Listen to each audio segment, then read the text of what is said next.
আমার স্বামী প্রবাসী। সন্তান প্রসবের দিন সে তার কর্মস্থলে ইতালি চলে যায়, আর সেখানে সে পৌঁছিয়ে ফোন করে সন্তানের বিষয়ে কোনো কিছু জানতে না চেয়ে আমাকে ফোন দিয়ে বলল, তোমার সাথে সংসার করার ইচ্ছে আমার আর নেই, শীঘ্রই ডিভোর্স লেটার পেয়ে যাবে। বিয়ের আগে এক মেয়ের সাথে আমার সম্পর্ক ছিল, আমি তাকেই বিয়ে করব। আমার পুরো পৃথিবী যেন অন্ধকার হয়ে গেল।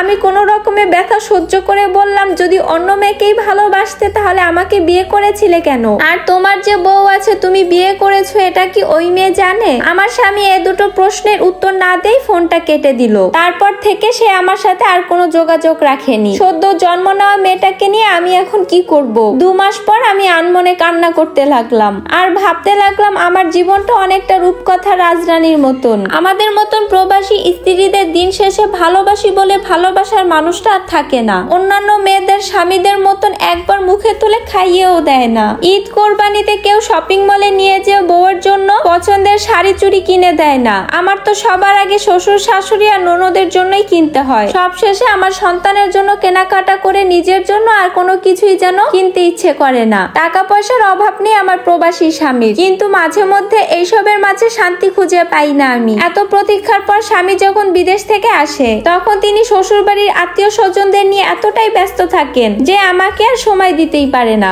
এসব ভাবতে ভাবতে হঠাৎ করে আমার শাশুড়ি মা এসে বললেন, ছেলে কি বলেছে? আমি আমার স্বামীর এসব কথাগুলো বললাম, তখন আমার শাশুড়ি শুনে স্তব্ধ হয়ে গেলেন। শাশুড়ি মা অনেক চেষ্টা করেছিলেন ছেলের সাথে যোগাযোগ করতে, কিন্তু পারেননি। তারপর আমাকে অনেক সান্ত্বনা দিল। এভাবেই দেখতে দেখতে 2 মাস কেটে গেল। আমি রুমে বসে কান্না করতে লাগলাম। কোনো কিছুই ভালো লাগছে না। নিজের ভাগ্যকেই দোষ দিতে চাচ্ছিলাম। আমাদের মতন প্রবাসী বউদেরকে উচ্চস্বরে হাসতে নেই, আবার পরপুরুষের সাথে দাঁড়িয়ে কথা বলতে নেই, তাহলে যে মানুষ কথা তুলবে। স্বামী বিদেশে থাকে আর সে অন্য পুরুষের সাথে হাসাহাসি করে। এইসব অপবাদ যে কতটা যন্ত্রণাদায়ক আমিই বুঝি। প্রবাসী স্ত্রীদের কান্না শুধু রাতের বালিশেই সীমাবদ্ধ রাখতে হয়। কেন আমার সাথে এমনটা হলো? মেয়েকে জড়িয়ে ধরে অনেকক্ষণ কান্না করতে লাগলাম। শাশুড়ি মা হঠাৎ করে মাথায় হাত রেখে বললেন, বৌমা আমি তোমার সাথে আছি, তোমার কষ্ট আমি বুঝি, কারণ আমিও যে মেয়ে, যে কোনো প্রয়োজনে আমাকে তুমি কাছে পাবে। আমি শাশুড়িকে জড়িয়ে ধরে কান্নায় ভেঙে পড়লাম। পরের দিন বাবা এসে আমার শাশুড়ির কাছে বলে আমাকে নিয়ে গেলেন। আমিও কোনো কথা বাড়ালাম না, বাবার সাথে চলে আসলাম। বাবার বাড়িতে আসার কিছুদিন পরে আমাকে ডিভোর্স পাঠিয়ে দেয় আমার স্বামী। কাগজটা হাতে নিয়ে আমি ভাবলাম, আমি কি এই অন্যায় মেনে নিব নাকি শয়তানটার বিরুদ্ধে আমি লড়াই করব। বহু ভেবে নিজের মনটাকে শক্ত করে লড়াই করার সিদ্ধান্তটা নিলাম। ডিভোর্স লেটারের দিকে তাকিয়ে মনে মনে স্বামীকে বললাম, তোকে আমি অবশ্যই তালাক দিব, তবে এখন নয়, উপযুক্ত সময়ে। তোর সাথে আমার অনেক হিসেব বাকি আছে। ডিভোর্স লেটার নিয়ে আমি আইনি পদক্ষেপ নেওয়ার জন্য উকিলের কাছে গেলাম আর একতরফা ডিভোর্স আটকানোর জন্য স্থানীয় মেয়রের সাথে যোগাযোগ করলাম। তাকে সবকিছু খুলে বলে তিনি আমাকে আশ্বস্ত করলেন যে এই বিষয়ে তিনি আমাকে সাহায্য করবেন। আমি মেয়র সাহেবের কাছ থেকে বিদায় নিয়ে বের হচ্ছিলাম। হঠাৎ দেখা হয়ে গেল আমার স্বামীর এক বন্ধুর সাথে। আমার স্বামীর বন্ধু আমাকে বলল, ভাবি আপনার সাথে আমার বন্ধু অবিচার করেছে, এখন আরেকটা মেয়েকে ফাঁদে ফেলতে চাচ্ছে, ওকে আটকানো দরকার, আর এজন্য আপনাকে কিছু তথ্য দিয়ে আমি সাহায্য করতে চাই। আমার স্বামীর বন্ধু আমাকে সবকিছু বুঝিয়ে বলল এসব তথ্য নিয়ে। মেয়ের বাড়ির ঠিকানা এবং ওদের বিয়ের তারিখ আমার বাবা এবং আমার শাশুড়ি ওদেরকে সবার কাছে আমি জানালাম। বৌমা আমার ছেলে বলে যে আমি ওর পক্ষ নিব এমনটা তুমি কখনোই ভেবো না। আজকে তোমার বেলায় যা ঘটলো তা যদি আমার মেয়ের জীবনে ঘটতো তাহলে আমি কি চুপ করে বসে থাকতে পারতাম? আমি তোমাকে আমার নিজের মেয়ের মতোই দেখি। আমি চাই আমার ছেলের বিরুদ্ধে তুমি পুলিশ স্টেশনে গিয়ে ওর নামে মামলা করো। প্রথম স্ত্রী থাকা অবস্থায় তাকে না জানিয়ে দ্বিতীয় স্ত্রীকে বিয়ে করা এবং তার ভরণ পোষণ না দেওয়া তাকে মামলা দাও। আমার শাশুড়ি একথা শুনে আমার চোখ দিয়ে পানি চলে আসলো। মনে মনে ভাবলাম, এরকম মায়ের পেট থেকে কি করে এমন কুলাঙ্গার সন্তানের জন্ম হয়। তারপর শুনলাম আমার স্বামী নাকি দেশে আসছে, তাদের বিয়ের ডেট নাকি ফিক্সড হয়ে গেছে।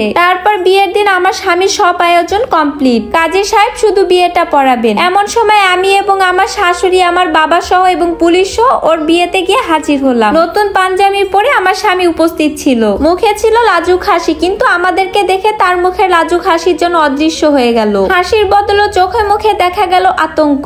আমি ওদের রুমে ঢোকা মাত্রই আমি ওকে একটা জোরে থাপ্পড় মারলাম। এরপর আমার বাবা আমাকে ধরে ফেললেন। শাশুড়ি মা তখন বললেন, বিআই সাহেব আপনার মেয়েকে আপনি ছেড়ে দিন, আমার ওই কুলাঙ্গার বদমাসটাকে কষে কয়েকটা চড় দিন, না হয় আমার বৌমার যে কষ্টগুলো এতদিন সহ্য করেছে তার ঝাল মিটবে না। বাবা আমাকে ছেড়ে দিলেন। আমি তখন শরীরের সমস্ত শক্তি দিয়ে ওকে মারলাম। তখন আমার স্বামী আমাকে ধমক দিয়ে বলল, তোকে আমি জানে শেষ করে ফেলবো। পাশে থাকা বোনের বড় ভাই বলে উঠলো, এই বেয়াদব ছেলেটার সাথে আমার বোনের বিয়ে হতে পারে না। তাছাড়া ছেলে যে আগে বিয়ে করেছে এটা আমাদের সে আগে বলেনি। সে দেখছি বিরাট ধোঁকাবাজ। এর সময় কোনে ভিতর থেকে এসে আমাকে বলল, আপু ও আপনার সাথে যেই অন্যায় করেছে, ও যে আগে থেকে বিবাহিত এটা আমি জানতামই না, আমাকে ক্ষমা করে দিবেন। আর এমন ছেলেকে বিয়ে করার কোনো প্রশ্নই আসে না। আমারও ইচ্ছা করছে বদমাসটার গালে জুতা পেটা করতে। আমার স্বামী তখন মাথা নিচু করে রইল।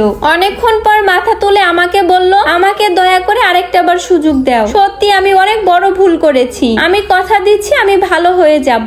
আমি বললাম, তোর মতন পশুর কাছে থাকার চেয়ে একা থাকা অনেক ভালো। আমি পুলিশ অফিসারকে বললাম ওকে নিয়ে যেতে। পুলিশ অফিসার আমার স্বামীকে ধরে নিয়ে চলে গেল। সবার সামনে বদমাসটা লাঞ্ছিত হলো। এরপর আমার শাশুড়ি মা আমাকে বলল, তুমি আমার সাথে চলো, তোমার সাথে কথা আছে। আমি আর আমার শাশুড়ি আমার শ্বশুর বাড়িতে এসে আমাদের ড্রয়িং রুমে দাঁড় করিয়ে দিয়ে আমার শাশুড়ি ভেতরের রুমে চলে গেল। আমি প্রথমে ভেবেছিলাম ছেলেকে হয়তো জেল থেকে ছাড়িয়ে আনার কথা বলবে। কিছুক্ষণ পর দেখলাম আমার শাশুড়ি মা দেনমোহরের পুরো টাকাটা নিয়ে চলে আসলো। আর আমার মেয়ের সমস্ত কিছুর দায়িত্ব আমার শাশুড়ি মা নিলেন। আমি শাশুড়িকে জড়িয়ে ধরে বললাম, মা আমার যদি ক্ষমতা থাকতো আপনাকে মূর্তি বানিয়ে কোনো রাস্তার একটা মোড়ে আমি দাঁড় করিয়ে রাখতাম। সবাইকে বলতাম এমন শাশুড়ি যেন বাংলার প্রতিটা ঘরে ঘরে হয়। আমার শাশুড়ি আমাকে আর আমার মেয়েকে জড়িয়ে ধরে অনেকক্ষণ আদর করলো। আর এই সম্পূর্ণ স্টোরিটা একটা আপুর লাইফ থেকে নেওয়া।